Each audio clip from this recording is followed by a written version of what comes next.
চোরা চোখে সারাক্ষণ ভবানীকে দেখতে হবে না? সবাই তামাশা করবে জানেন, তাও যুবরাজ নিজেকে সংবরণ করবেন না। আমার বুঝি লজ্জা করে না সবাই যখন এমন বলে? পাশাপাশি কষ্টও তো হয়। আসলে যে যুবরাজের মন পুটি দিদির দিকেই পড়ে আছে, সে কথা যে আর কেউ জানে না, আমি ছাড়া। আমার বেশি স্বপ্ন দেখাটা ঠিক হচ্ছে না মা ভবানী।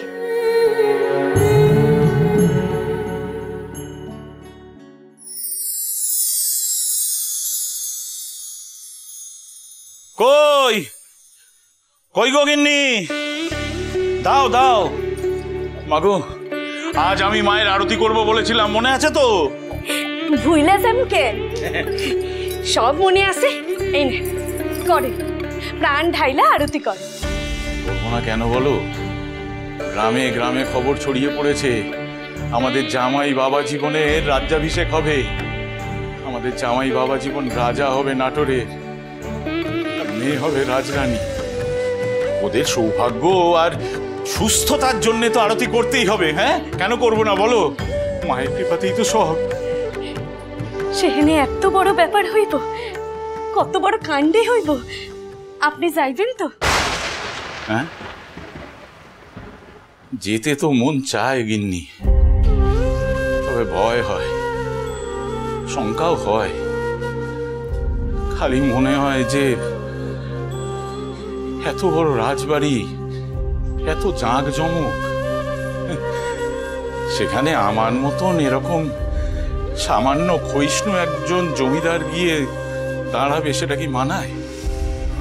দূর থেকেই আশীর্বাদ করব, ওদের জন্য প্রার্থনা করব ঈশ্বরের কাছে, মায়ের কাছে, ওদের সমৃদ্ধির জন্য।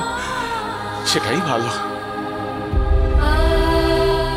মুখে আপনি যাই কন, ওখানে যাইবার লিগা আপনার মনও যে উতলা হইতাছে, সে আমি ভালোই বুঝতে পারতাছি। কর্তা ঠাকুর, কর্তা ঠাকুর।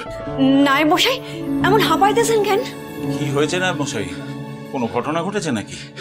আগে যুবরাজ নিজে এসেছেন ছাতি নয়। সে কি? হ্যাঁ কর্তা ঠাকুর, সঙ্গে সঙ্গে আমাদের ভবানী মা, দিওয়ান মশাই, আরো অনেকে এসেছেন। গায়ের লোক ভেঙে পড়েছেন সে দৃশ্য দেখার জন্য। আপনি এখানে দাঁড়িয়ে আছেন কেন?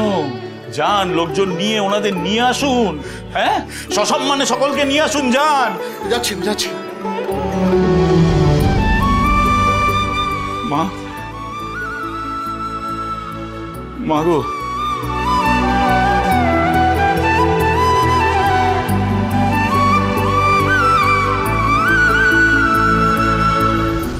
রাজরাজেশ্বরী রানী ভবানী, প্রতিদিন রাত 8:30টায় স্টার জলসায়।